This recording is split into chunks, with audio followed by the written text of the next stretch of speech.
So these days with energy management, I think is pretty much a given. It would be quite silly for any new property that's being built not to start with an energy management solution. Would that be right? Yeah, absolutely. If you look back 15 years, every project that every hotel that went in that had some sort of upgrade always deployed energy management. It was based around room occupancy.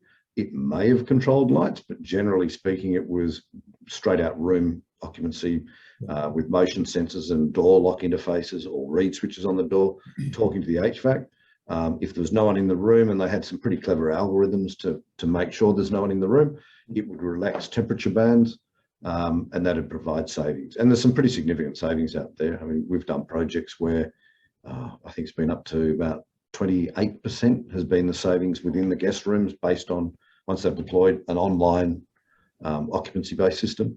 Yep, I've seen 32 in a project just recently. Yep. Four and a half star property. Yeah. So it's, and there are distinct differences depending on how far you allow that technology into the room. So if it's straight occupancy based and it's not interfaced to lighting and it's not interfaced to locks, then there's sort of a band that you can achieve savings within. And there are systems out there that are designed to be retrofits, so probably more for the 3 and 4 star properties. Yep. And really, really great systems as far as simple to install, interfaces to all the common HVAC systems, and are online. So they'll go back to, they don't have to be, but you can put them online. So they'll go back to a central, most things are web-based, a central portal, which the engineering department can actually see what's going on in rooms, when the rooms are accessed, how long the door was open, all those sorts of things. All the way through to the newer, more later systems, which will provide that same occupancy-based control, but add on to that the lighting control. So your preset scenes, your motorized blinds to reduce the heat load. So when the room is unoccupied, it automatically closes blinds to reduce your heat load. Yeah. It can provide alerts when certain things have occurred in a room.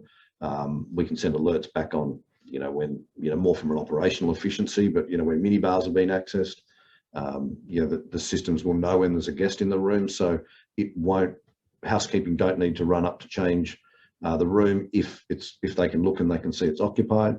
It can send alerts when the room becomes unoccupied.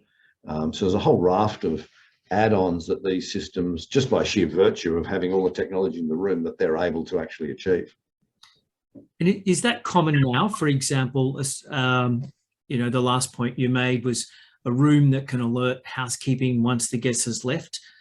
Presumably that would be an interface between the room management system and some sort of housekeeping software, or is that starting to become common?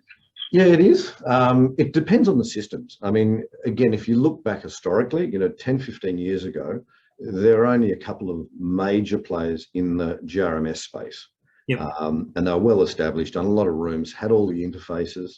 Since then, a lot of other companies have come out with either new products or adapted their product solution for some other area to work in the hospitality space.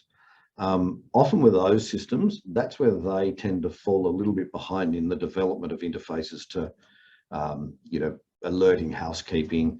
The PMS interfaces they've generally all got, they've all that seems to be a mandatory requirement. Well, it is a mandatory requirement.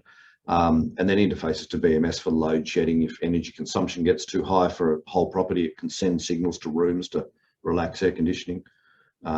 They're some of those nicer features, and to be honest, they're almost mandatory these days, aren't necessarily there with some of the systems that are out there.